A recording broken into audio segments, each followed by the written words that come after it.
There is no clock, no smoke from a stove, no clatter of pans or the hum of a street below. Just a dim gray light pressing into your eyelids and the slow ache of cold along your spine. You are not in your bed. You are not even indoors. You are here somewhere in the Stone Age, a place where time is not measured in minutes, but in shadows and breaths, in the quiet shifting of sleeping bodies beside you. The fire from last night is nearly gone. The coals blink like tired eyes. One or two still glow faintly, as if hoping not to be forgotten. Your stomach tightens not with panic, but with a kind of patient emptiness. This is hunger, yes, but a familiar one, a gentle reminder. You need to eat. But there is no kitchen, no stored bread. No later. Only now, you sit up slowly. Around you, others still sleep curled beneath furs, backs to the wall, mouths open to the chill air. A child shifts and murmurs. A twig cracks outside. The world is quiet, but not dead, just cautious. Because the day hasn't begun yet. Not until something is found, something edible, something safe, something that won't bite back. Breakfast in this world is not a meal, it's a search. You step outside, bare feet pressing into damp earth. The sky is pale, stretched thin over trees that remember thunder. You scan the ground not for beauty, but for signs. A footprint, a berry stain, a cracked shell. Your eyes move like an animal's sharp, unsure, listening for more than sound. You walk past the ashes, past a smooth rock where someone once split. Nuts, past the place where yesterday's rabbit was skinned. There is no waste here. No distraction, no choice. Just the ritual of looking, of hoping, of noticing what most would miss. You find a patch of moss, scrape it away, and there underneath 3 tiny mushrooms. You do not cheer, you do not smile. You simply gather them in your palm and move on. Because this is what morning means here. Not warmth, not comfort, but movement. Action, the slow gathering of enough. In the distance, someone else has woken. You hear them breathe. The fire hisses. The coals catch again barely. The day begins. And your breakfast, if you're lucky, will be whatever the world was kind enough not to hide. There is no clock, no chiming bell, no morning music on a radio. There's no glass to open, no curtain to pull back. Time does not arrive with a jolt, but with a suggestion. You are lying on your side, curled against a fur that smells faintly of smoke, damp moss, and old sweat. The cave around you isn't dark, it's gray, shifting, soft-edged like a dream that refuses to fully end. The entrance is far enough to feel distant, but close enough that you see light changing. It doesn't come pouring in, it leaks. First as a pale shimmer along the ceiling, then as a long, slow stretch across the uneven dirt. There's no fire. Left, not really. Just a few sulking embers under yesterday's ash, quietly holding on to what little warmth they have left.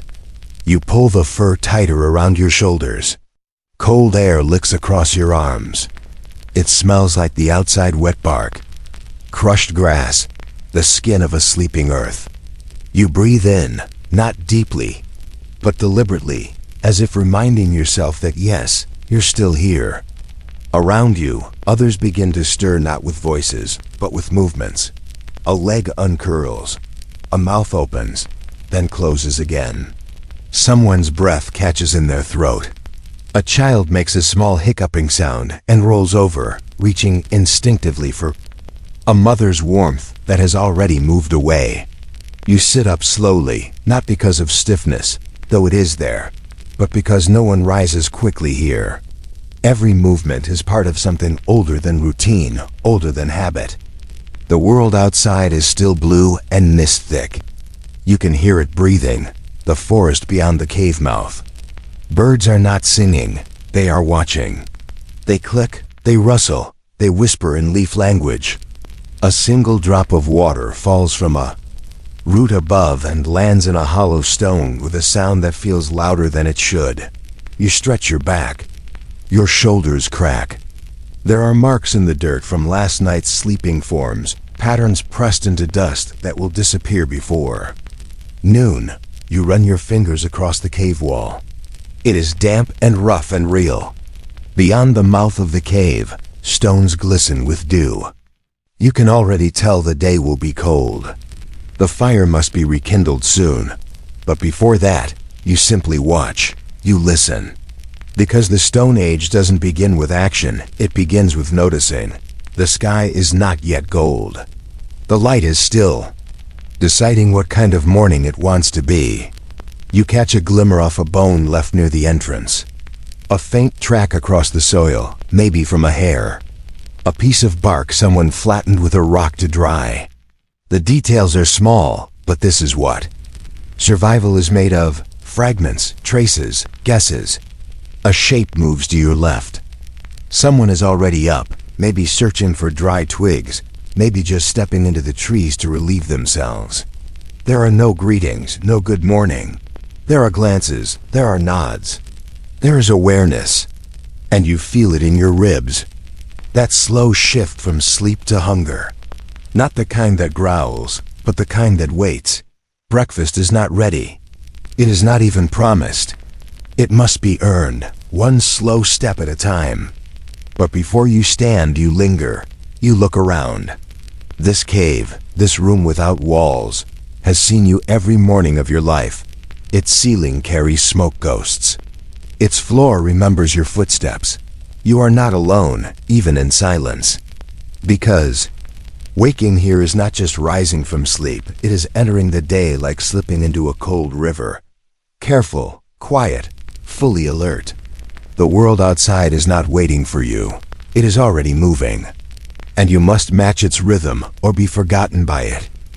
Before hunger is even allowed to arrive, before anyone speaks or stretches or shakes off the dreams that still cling to their breath, one question floats in the cold morning air like mist that hasn't yet decided to rise.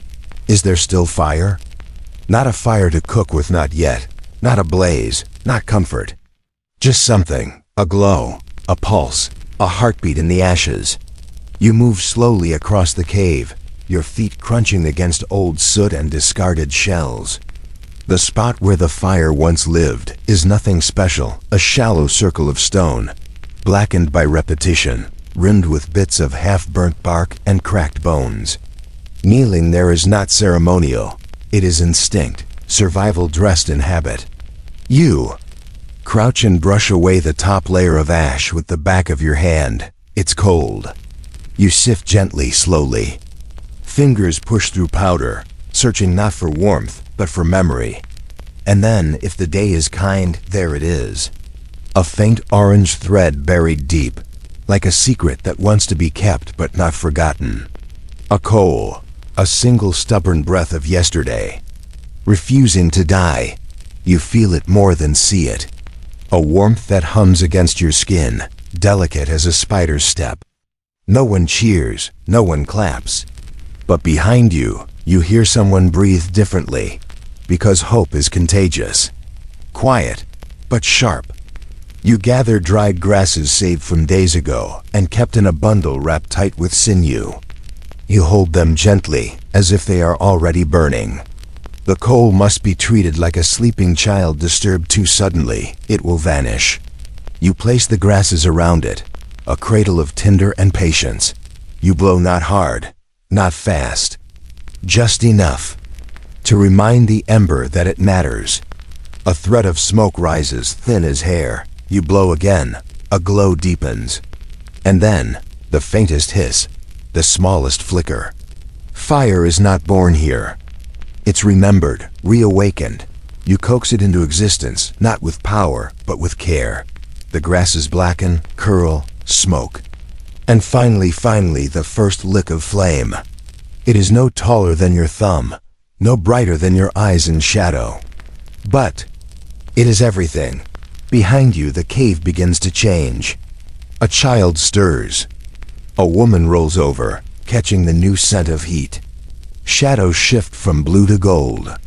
You feed the flame bark, chips of resinous wood, a twist of dry fern. Each one catches with more confidence. The fire grows, not wild, but ready. And now the day may begin. Now water can be warmed, roots softened, insects crisped, mushrooms coaxed into safety. The things that cannot be eaten raw can be made tame, but it is more than food. Fire means togetherness. It means sound. It means safety at night, and smoke to carry scent away from predators, and warmth to keep the smallest children breathing. It means storytelling and healing, and the memory of those who did this long before you. You stare into the center of it not for answers, but because this is the oldest screen, the first glow. It tells you nothing and everything. Not every morning has fire. Some mornings the coals are gone. Those are harder days, quieter, colder, but not today. Today you found it. And for that, the world is just a little softer.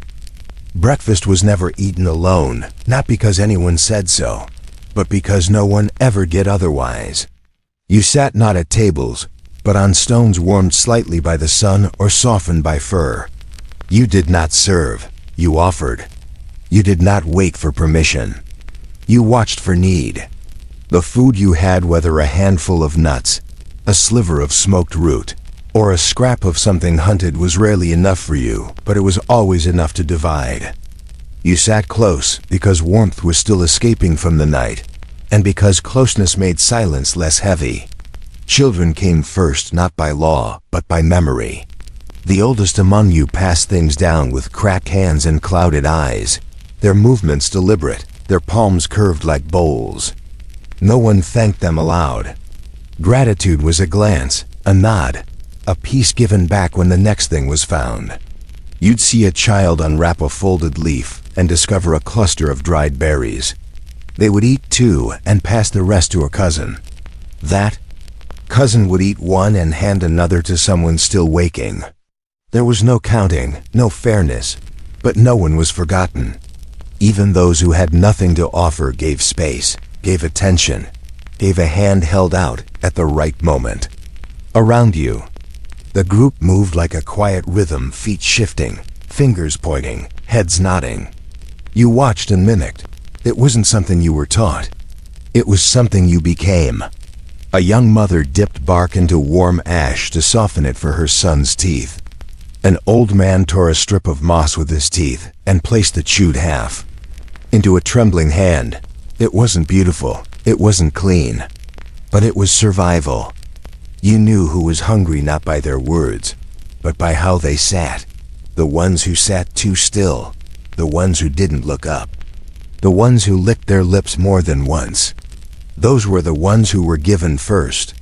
And when the food ran out, no one complained.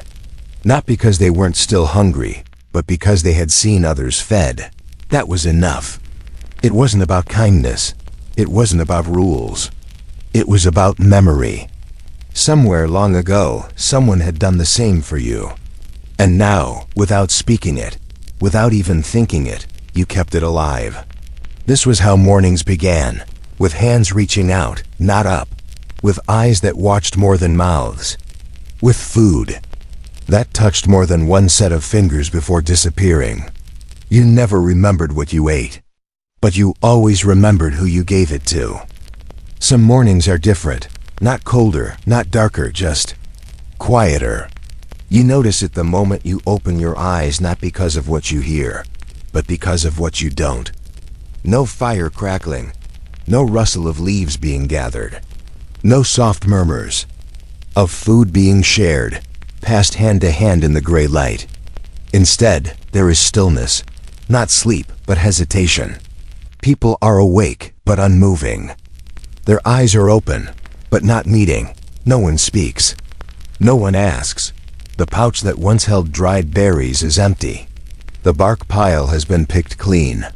The stone bowl where nuts were stored sits overturned, and the child who usually shakes it for fun now simply stares at it.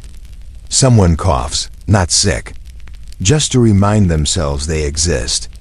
And still, no one says the words. Hunger in the Stone Age does not arrive like thunder. It doesn't scream. It doesn't knock. It seeps in, soft and sharp, like cold through a cracked wall. It stiffens joints. It dulls the eyes. It makes people look out, not in. You feel it in your belly first, an ache, slow and familiar. But you've felt this before. Everyone has. You glance around the cave. A few people have already stood, not hurriedly, just with the weight of knowing. One picks up a spear. Another tightens the hide around their shoulders. There's no discussion. No plan, just motion. When the food is gone, the only thing left to do is look for it. Even if nothing was seen yesterday. Even if the tracks washed away in the night. Even if the forest has been quiet for too long. You see a man wrap his feet in old bark and gesture to another. They nod barely, no words. They move like smoke. Out through the low mouth of the cave and into the mist. The rest of you wait, not anxiously, not nervously, just quietly. There is no complaining, no asking when. Time stretches like sinew, long, thin, unbreakable. A child whispers something to her sister, but the sound vanishes before it reaches you. Outside, a bird calls once, then stops. You press your palm to your stomach, not to soothe it, but to acknowledge it. The hunger is not the danger, the silence is. The way people stop moving, stop laughing, stop hoping. When hunger stays too long, it takes the stories with it. It makes you forget songs. It makes the children stop asking questions.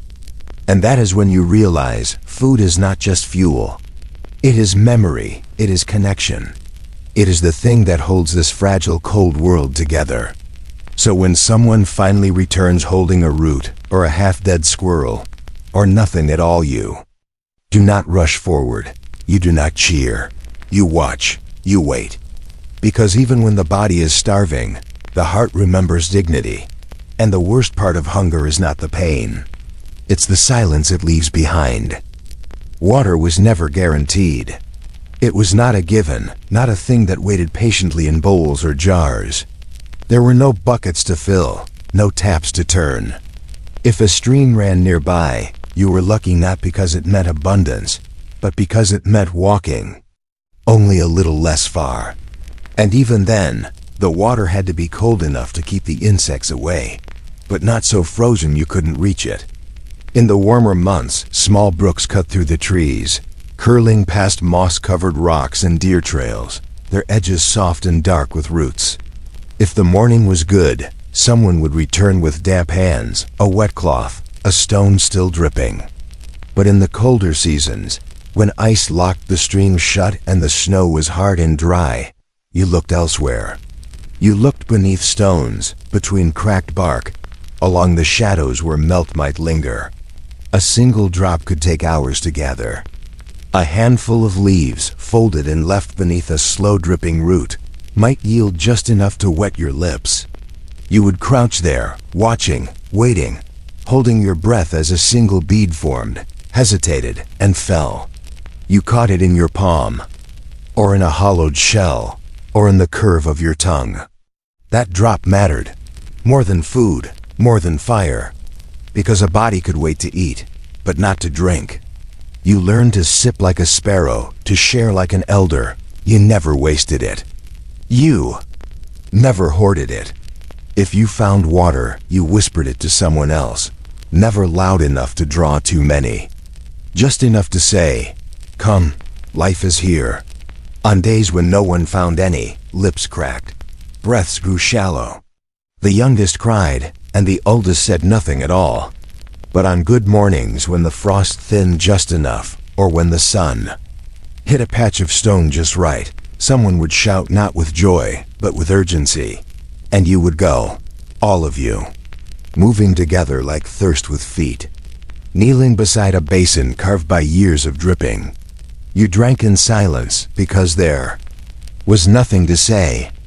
What would you say to water? It didn't belong to you. It allowed itself to be taken.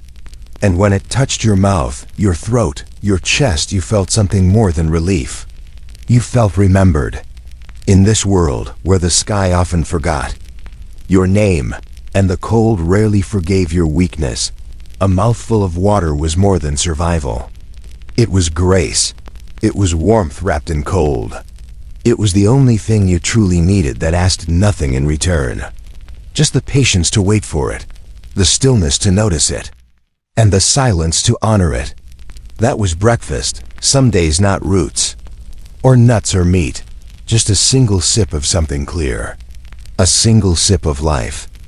Sometimes, breakfast arrived not with certainty, but with curiosity. A child would return from the woods holding something in their palm, eyes bright, unsure whether it was food or something that simply resembled it. A curled piece of bark shiny, with sap, a beetle's wing, hard and glinting, a lump of moss with an unfamiliar scent. You never knew what it was not entirely. But in the Stone Age, knowledge was slow, and taste was one of the oldest forms of memory. So someone would always try, carefully, hesitantly, a small bite, a pause, a silence. Then either a nod or the quiet act of spitting into the grass. Children brought back strange things, not to impress, but to understand. A feather, still damp, with dew held up like treasure. A spider's egg sac poked gently with a stick. Sometimes a bulb dug from soft soil, its skin fibrous and bitter, but not deadly. No one scolded them. No one warned them not to touch, because everything had to be tested once. That was the only way knowledge lived long enough to be passed. Down, you watched as someone bit into a chunk of pine sap, their face scrunching not from pain, but from surprise. It wasn't food, exactly. But it wasn't not food. It was something. A thing that could be chewed, softened, swallowed, and remembered. The word flavor didn't exist yet, not in your mouth, not in your mind. There was only texture, and the reaction it stirred. Smooth, sharp, dry, mucus. You once tasted a stone mushroom that numbed half your tongue. You remember that more vividly than a full meal. A boy you knew once gnawed on a bird's claw for an hour, not to eat, but to know. To hold it in his mouth until it stopped being strange. This is how you learned. This is how everyone learned.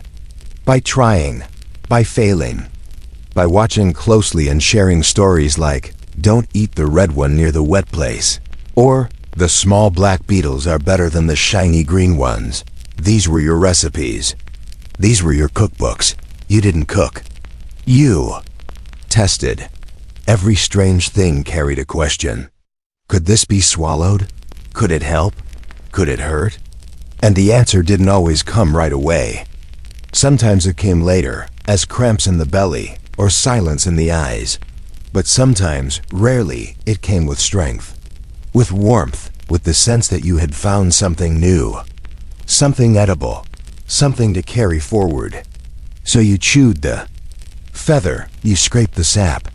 You crushed the insect shell between your teeth. Not because it was delicious, but because it was possible. Because in this world, survival did not reward the cautious. It rewarded the curious. And you were learning. Bite by uncertain bite.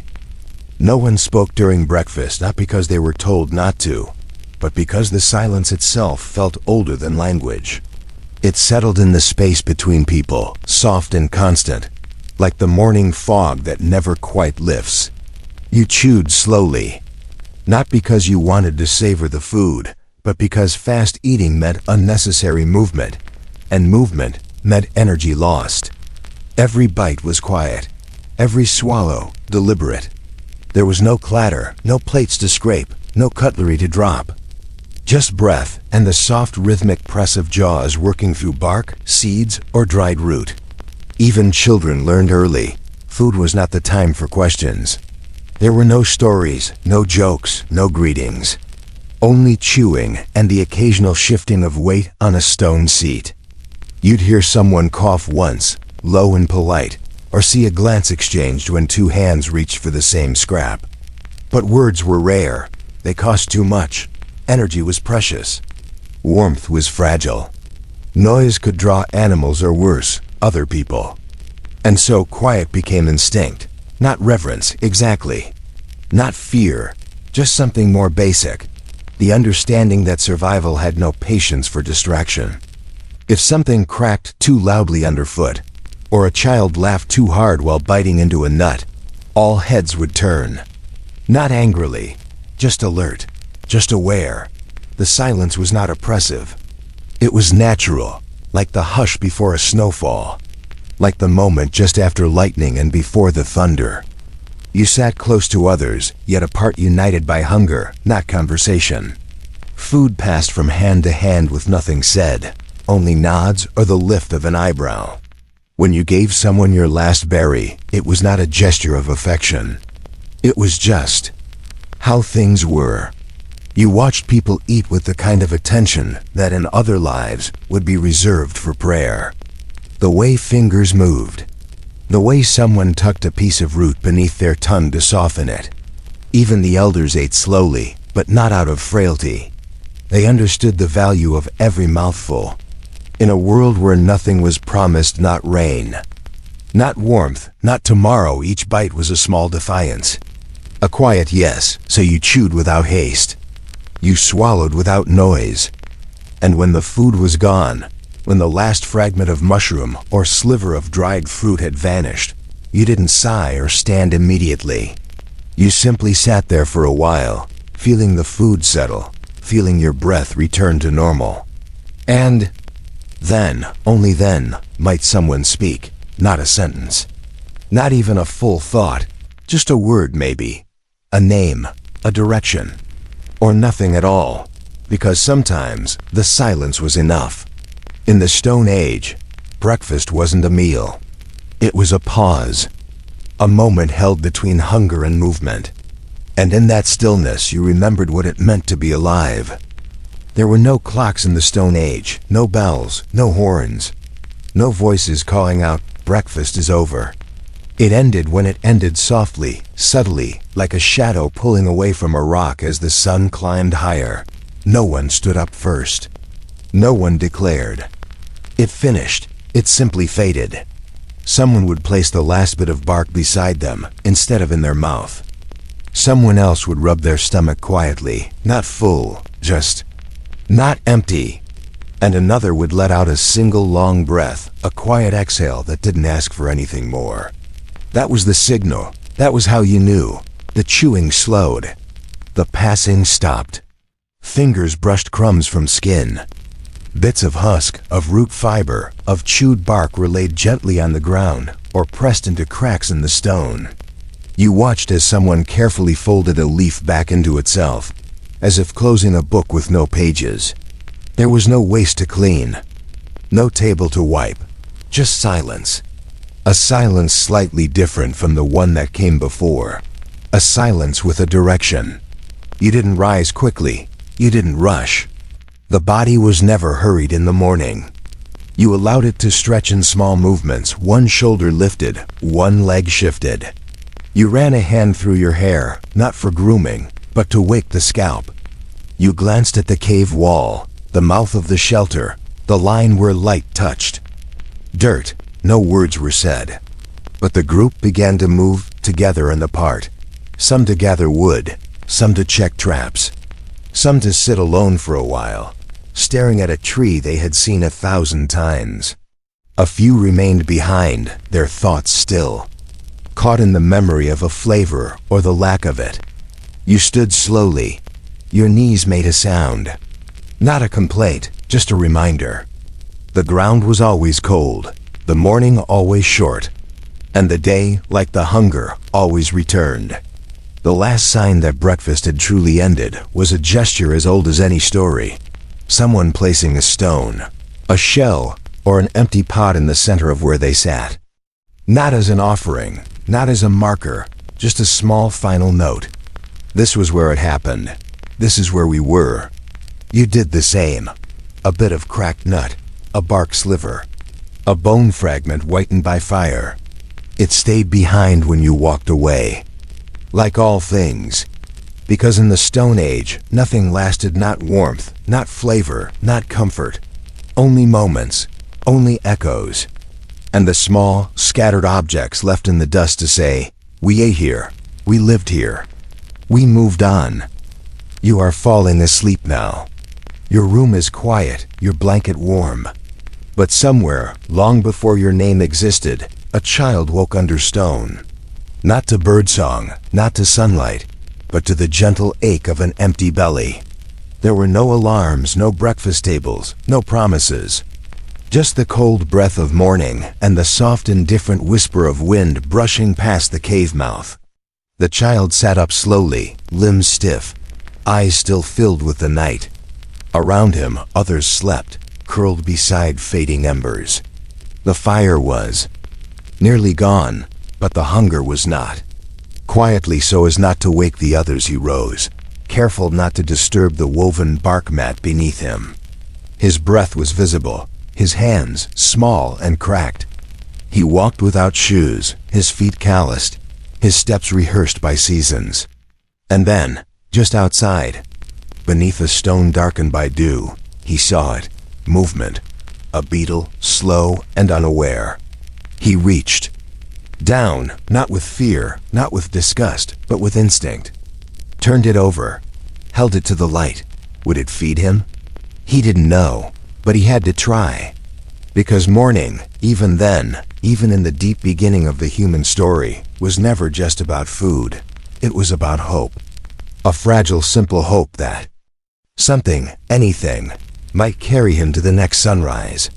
That same hunger still exists now, echoing across generations, softened by ovens and silverware, by coffee and clocks. But beneath it all, in the very oldest part of you, that child still lives. That instinct to rise, to search, to wonder what the earth will offer today. Maybe that's why silence at breakfast still feels holy. Why an empty stomach can still awaken more than just pain. Why even the smallest bite, the plainest meal, still feels like a promise kept. You close your eyes, you breathe deeply, and somewhere in your sleep, you walk barefoot once more. The ground is cold, the wind is quiet, a stone shifts, and beneath, it chants. If this quiet story carried you gently toward sleep, consider tapping the like button. It helps others find their way here. And if you'd like to drift through more forgotten corners of time, feel free to subscribe. These stories ask for nothing, but hope to be remembered. Before you rest, tell us in the comments, where are you watching from and what time is it? There now? Let the present meet the past, one story at a time.